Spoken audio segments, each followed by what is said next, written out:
Here we are in part one of our interview about Malachim Aleph, and here we have Elisha, the star of the program. Hello, I like your heels. Very Thank nice. you. Anyway, to begin, as I know you were very close with your teacher Elijah, and just want to know, how did you feel about his passing?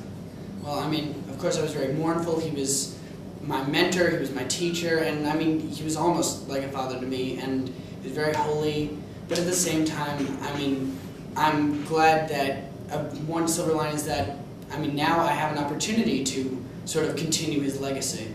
Mm-hmm. And how do you think you're continuing his legacy? Like, what? Well, I'm the next prophet, and so I'm carrying out God's will in his place.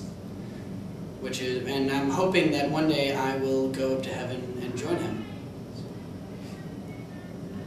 Okay. But, So you think there's a silver lining in Eliyahu's passing? I think there's a silver lining for every problem. Okay, well, based off of that, what was up with the whole bear fiasco? Because these kids are making fun of you, you kill these kids. Where's the silver lining in that? Well, I mean, first of all, they weren't exactly children. The term children was used to represent how they were in faith. They were small in faith, and me and God, we saw in the future that their ancestors, I mean not ancestors, their descendants would also have very little faith and not believe. And also, they were unappreciative. God purified their water and gave them a water source nearby, and they cursed me for it. So, in essence, you're saying that they were just bad people, and that all of their offspring would have been bad people, so you had them killed. Well, I mean, I cursed them, and God gave them a punishment which he saw fit. Absolutely. Yeah. So, the next question is kind of the same. Actually, no, it's not. So, what I'm asking here is, you seem to have been unaffected by the death of these people, but then you turn around and do this completely generous, benevolent act in saving a village. So how can you have that, like, there's two diametrically opposed feelings? Well, I mean, I don't recall ever. Is it all on the job?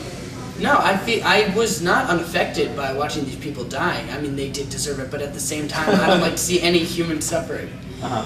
But I saved the village, and I mean, there's a difference. God chooses who should live and who should die, and I'm merely his prophet. I don't make these choices. So you don't make the rules, you just enforce them. That's what you're saying. I wouldn't call it enforcing even. I carry out God's will. Enforcing. But so enforcing is a little bit. Just for a final question. Okay. You're great at that. Because we're running out of time. How would you compare yourself to Elijah? In terms of prophet skills, good looks, things like that. I think that me and Elijah were very similar. I think that we were both God's prophets, and that we were both and we helped people, but also we also obeyed God when he told us to use an iron fist, so to speak. But I hope that one day I will be as holy as my mentor. Don't think it's going to happen. Okay. Well, so here we are in part two of our interview about Malachim Aleph, Malachim Bet. And as you can see here we have God. And so let's just start with some questions about the prophets. Why Eliyahu? Good question.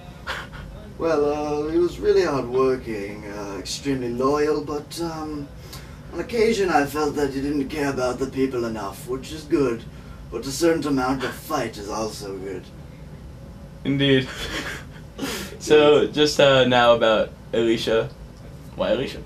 Well, he's kind of following in the footsteps of Eliyahu, which made him into a well-trained person. But just like with Eliyahu, sometimes he was a little too rough. Indeed. And so just the final question, because I know you're a busy guy. Of course. Which was your favorite? Oh yes, I knew you were going to ask that question. Of course you did, you're God. I mean. As I wrote in Malachim Aleph, Perek Bet, Pasuk Aleph, Elisha went up to heaven in a whirlwind. I give this great honor to Eliyahu, but not Elisha, and therefore I prefer Eliyahu. Indeed. Well, thank you for your time.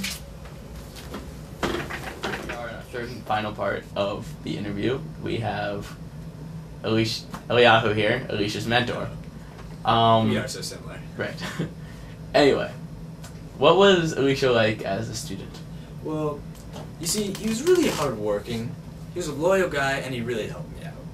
He followed me all the way until I ascended to heaven. That's how close we were.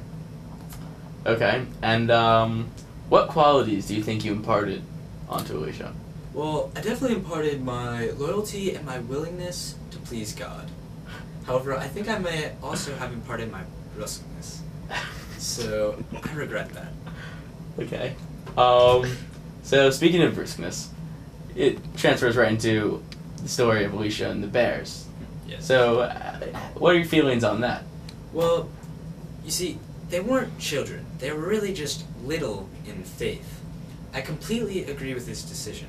In fact, if it were me, I would have personally ordered.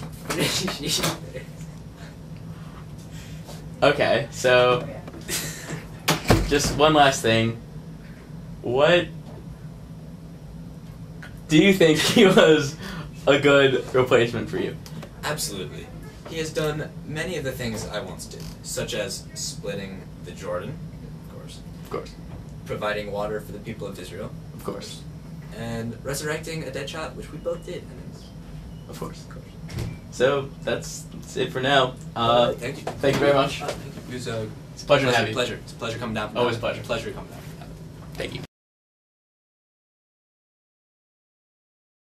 Recording? Nah.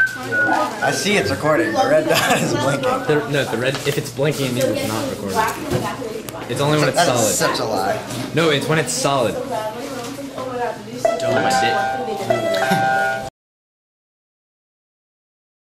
Say hi. Say hi for the camera. Camera's not on. Yeah, it is. I'm recording right now. Oh, get it? Right. Say hi for the camera, Carly. The SAT 2